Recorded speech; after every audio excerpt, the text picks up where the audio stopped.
வணக்கம் மக்களே! நான் உங்கள் அஜித். சேலம் மாவட்டஞ்சாவடிலேருந்து ஒருத்தர் கால் பண்ணியிருந்தாரு. அவங்க தொட்டிக்குள்ள ஒரு பாம்பு விழுந்ததா சொல்லி கூப்ட்டுருந்தாரு. அங்க போய் பார்த்தோம். அவங்க வீடு கட்டட பணி நடந்துட்டு இருக்கறனால, ஆட்கள் உள்ள வேலை செய்றதுக்கு இறங்கியிருக்காங்க. அப்ப தான் இந்த பாம்ப பார்த்துருக்காங்க. அது ஒரு செப்டிக் டேங்கு. இந்த டேங்கோட அவுட்லெட் ஓஸ் டம்மி போடாத விட்டாங்க. அந்த டம்மி போடாதனால இந்த பாம்பு அந்த ஓஸ் வழியா உள்ள இறங்கிருச்சு. வெளிய போக வழி இல்லாத உள்ளயே மாட்டிருச்சு. ஆட்கள பார்த்ததும் பயந்து ஒரு கார்னர்ல போய் சுருண்டு படுத்துருச்சு.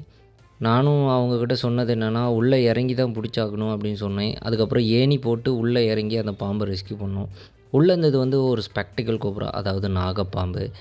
அதாவது நம்ப பாத்ரூமுக்கு வரக்கூடிய அவுட்லெட் ஓஸ் டம்மி போடுங்க. அப்ப தான் இந்த மாரி பாம்புகள் உள்ள இறங்க வழி இல்லாத பண்ண முடியும். இல்லைன்னா இந்த மாரி பாம்புகள் கண்டிப்பா உள்ள இறங்கும். சப்போஸ் இந்த மாரி பாம்புகள பார்த்தா தயவுசெய்து அடிக்காதீங்க. உங்க நியர்பைல இருக்க ஃபாரஸ்ட் டிபார்ட்மெண்ட்க்கோ, இல்ல ஃபயர் டிபார்ட்மெண்ட்க்கோ கால் பண்ணுங்க. கண்டிப்பா ரெஸ்க்யூ பண்ணிக்குவாங்க.